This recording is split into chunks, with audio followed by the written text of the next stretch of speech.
sabrim oxirigacha yetadi, lekin portlasam hech kim bajara olmaydi meni.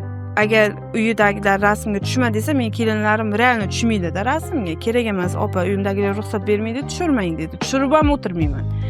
O'zi tushib bergan kelinnikini qo'yaman-da. Hay tushib berdi, demak qo'yishga ruxsat bergan, to'g'rimi?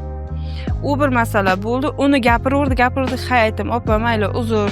Men aytgan vaqtingiz o'chirdim dedim. Bizda kelinlar ko'p, esolmayman. Qaysiga ruxsat bergan, qaysiga ruxsat bermagan esolmayman. Endi telefonimda turibdi, qo'yganmiz. Ha bo'ldi. O'tib kelgandan keyin nimani temasi bosh? Linzani. Nimaga linza qo'ydingiz?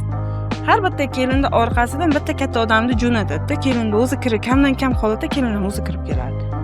Yonida opasi turibdi, men linza ovsiniga qo'yaman, bunisi menga olib kelib bering dedi. Optikaga chiqdimdagirim, u uchun yangi linza olib keldim.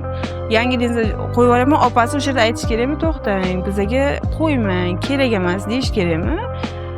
Nimaga so'ramadilar? Men kelinlardan so'ramayman. Qo'yaymi, qo'ymaymi? Qo'ymang deganiga qo'yib o'tirmayman-da. Keyin o'shani muammosi bo'lib ketdi. Hay, opasi o'sha yerda edi, qo'yma deganda qo'ymas edim. Pulni sanab olib kelyapti menga. Ichidan 140 ming, qiz aytadi 140 ming kam chiqdi. Shorib aytib yubordik lekin taksichini oldida sanadim pulni, 140 ming kam chiqdi dedi. Linzani olib kelib bermadi dedi.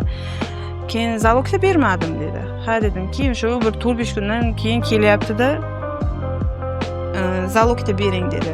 Yaxshi gap bilan aytaman, opa, o'shanda pulni ichidan kam chiqqan dedim, keyin linzamni olib kelib bermagan. Ozgina kutib tursangiz, kelinni chiqarib yotdim. Kelinni bo'lgandan keyin o'tib gaplashib olamiz. Buni ustamang o'tirib turingizlar dedim. O'sha yerda o'sha nima desam ekan, qo'ymanglar dedim. Yana bir nimalar.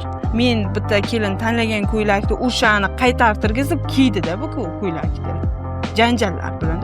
Sizlar meni chaqirib oldilar dedi. SMS-lar ham turibdi. Opa, ko'ylakni berib yubormang, iltimos berib yubormang degan SMS-lar turibdi-da. Sizlar majburlab chaqirib olding, keyin o'zi haddidan oshishni boshlab ko'tara olmayman. Unaqa gaplar. Realni men normal muomala qilganimdan keyin normal javob olmasam tutadi o'rqam. Ovozingni o'chir deb sensirashga o'tdim. Ovozingni o'chir, bor chiqib ket dedim, bu yerdan dedim, senga zalog bermayman dedim. Katta holingga bor, menga demasang. Keyin o'sha yerda boya qizlarga yomon gapirdi. Qizlarga endi haqoratli yomon gaplar gapirgandan keyin bittasi siltadi o'sha yerda. Nima deyapsan degandan keyin sana o qizi kelib sumkani oldi, lyustramsan dedi. Ay, ustlaringni yozib beraman, hozir 6 million bunga to'laysizlar dedim. Hozir 140 ming o'rtasiga kirib yotib.